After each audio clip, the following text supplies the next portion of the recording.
Alright, what's today? Tuesday. Today's Tuesday, right? And I did say we're gonna wrap this shit up on Tuesday. So, we're gonna wrap this shit up today. Finally. I mean, the last one I posted was in, like, July. I want to say it was, like, right before the 4th of July or something. But, yeah, that's sad. Oh, I'm a sad man for that. What a dick. It's like a show you really like, and like there's like the season ends on a cliffhanger. You're like, wait, what?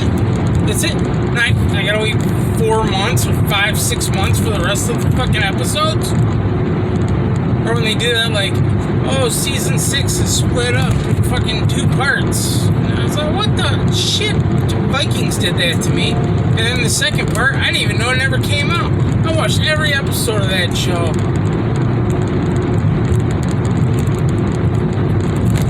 You know, Adam Copeland was on that show. He plays, Adam Copeland as an Edge from WWE. Who just signed with AEW. If you're a wrestling fan, you know exactly what I'm talking about. But that guy, he was on that Viking show. Oh man, what was the name of that guy he played? I don't know. Anyway, it doesn't fucking matter. I know it. It's right. I fucking know it. It's one of those things where later I'll be taking a dump and I'll be like, it's a just pop in my head like, yeah, that's right. Anyway, so yeah, what finally got me to say this life ain't it, and really it wasn't 100% because I did have like a slip up and then had to put some work in, but like this was always there, and it's like the reason why I was like, yeah, there's no more of this shit. No more fucking off. No more selling drugs. No more going to jail. Like, this shit's done for. Like, life has to change right fucking now. And it was when the last time I was in jail, and I was there for, 6.5 months or whatever on a 6-month bid. I explained all that in a different video. But, so I worked in the kitchen, which they call that, like, the honor pod, right? You have to be sentenced, and it can't be, like, a violent crime. They can't think you're gonna escape. Because we would go out on litter patrol, and, I worked in the kitchen, and then there was, like, they'd come in and be like, we got a special job, who wants to do it? And you'd be like, me! And, you go outside and pull weeds. It doesn't seem like something cool you want to do. But when you're locked in a cell all day, or like you don't really get to see outside too much, you'll go pull some weeds and be happy as fuck doing it. Feeling the sun on your skin, like, oh, this is great. Smelling some grass, you're like, oh, it's awesome. But anyway, when you're in the work pod and after you've been there for so long, you can file for a contact visit, right? And you say, hey, yeah, I want this person and this person, whoever, to come in and see me, for a contact visit. And then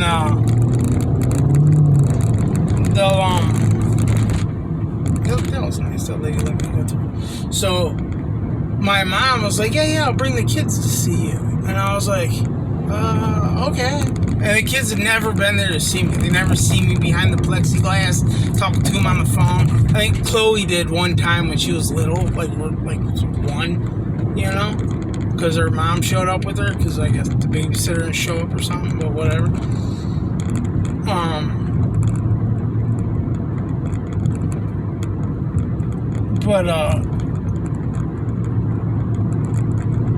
Yeah, so my mom comes in, right? And what they do is they bring in my mom with my 2 kids. They put them in this room, like up by booking, and and it's just got a table. It's like a table and some chairs, right? And then they come and get me, and then they take me and they bring me in there, and you're in there for I think an hour and a half, 2 hours, and it goes by so fast, right? And it's cool, playing with the kids. Caleb's running around on the table, Chloe's sitting on my lap, I'm like catching them, playing them. The one guy there, one of the COs, Chuck, he's a real nice guy. And he's one of those COs, he was real respectful to all the inmates, right? I don't know, he didn't treat you like an inmate, he treated you like a person. That's just the kind of guy he was, and everybody respected him. Nobody gave him shit because, he would never give you shit unless he had to, and he was just that kind of guy. So, he told my kids I was there to learn how to cook. I was at cooking school and I couldn't leave. It was cooking college or some shit. And he's telling me this as he's taking me down, I met your kids, but I told him yeah, Daddy's here for cooking school. He's like, I didn't know what else to say. I was like, yeah, it works, man. I appreciate it. I was working in the kitchen, so it wasn't a complete lie, even though I knew how to cook. So, anyways, but when it was over, that was the problem, right? When it was over, and they come and they get you, and then they take you out into the hallway, and then they bring your family by you, and they go right out, and they have to leave, right? And I could hear my kids screaming down the hallway. They wanted me to go with them. If I was at cooking college, I would have walked right out the door with them. I couldn't do that, you know what I mean? I'm in jail. I can't just walk out the door with them. So, I could hear them.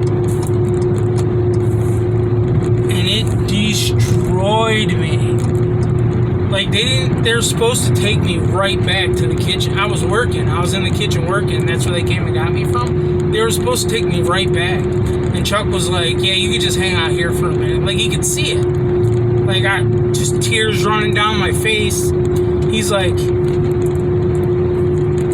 it's cool. Just hang out here, get yourself together, do what you gotta do, and then we'll take you back. And even after I calmed down and he took me back, it was still,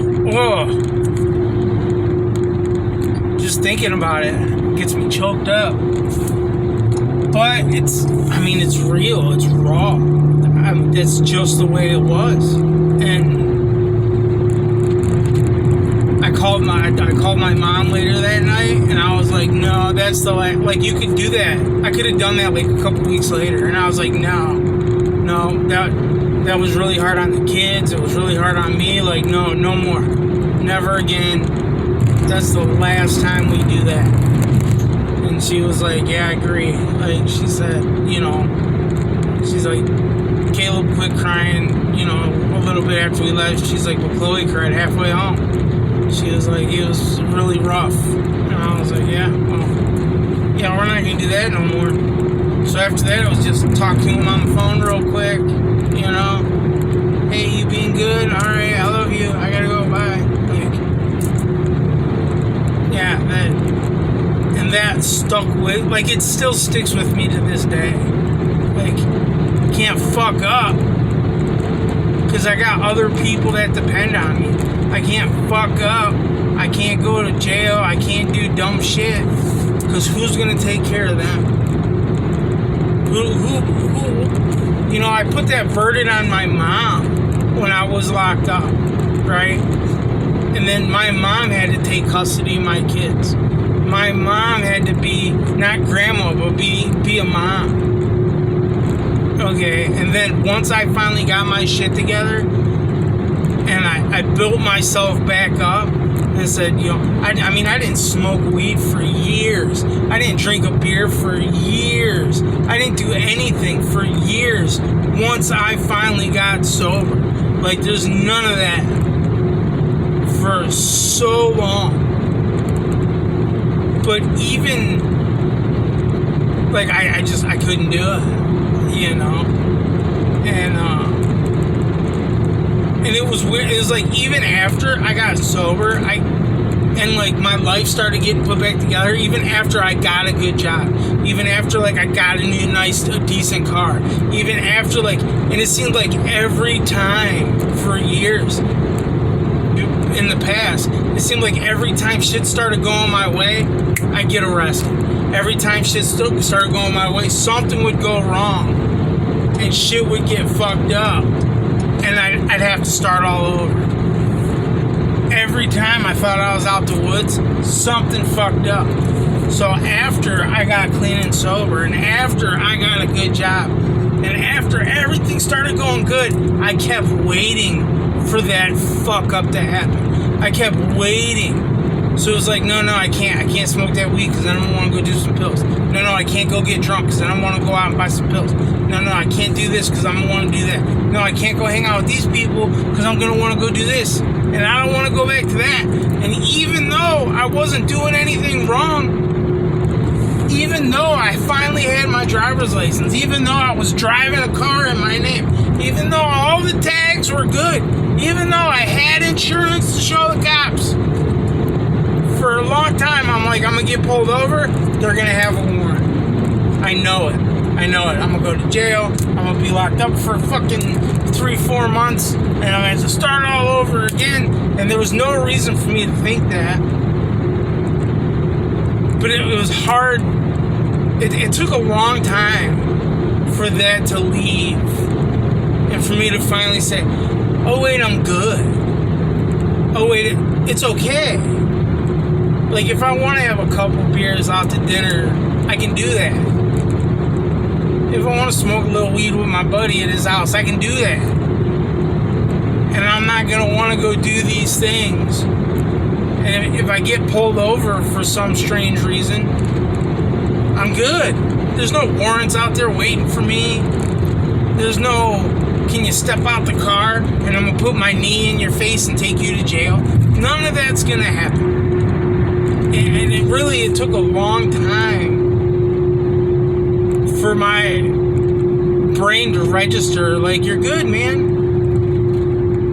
But once you reach that point, once you finally make it through all the bullshit and the cravings that don't go away for a long time, and once everything is finally, even though I was flat fucking broke, I was barely making ends meet, but I could still breathe, because I knew I'm good. Being rich isn't always about how much fucking money you got. Being rich isn't always about, all these things you have. You can have all this shit in the world, and if you're out there fucking off, you're out there fucking off. It was like, there's food on the table, the kids are good, the bills are paid. Yeah, my shoes are falling apart, and I need to buy a new pair, and I can't go to Foot Locker to get them. I gotta go to Walmart and get them. So that way I can go to Foot Locker and get them shoes. It didn't matter. Like, I knew I was good. And it was just building the blocks. Here's another block. Here's another block. Move up here. Move up there. Leave this job for this better job. Move up. Move up. Move up. Like, yeah. And that, it's a marathon. It's not a sprint. And that's the truth. Like, it's not a sprint. It's one day at a time, one step at a time. Keep moving forward and making your position better every day. And that's exactly what it is. And life does not get more real than that. So, yeah. See you guys soon. I'll be back in a day or 2, 3 days. I don't know. I'll try to do another one by the end of the week. Talk about some other bullshit. Like, now that this is all wrapped up. What the fuck was that? Alright. Man, there's construction today. So you guys take it easy, and I'll see you soon. All right.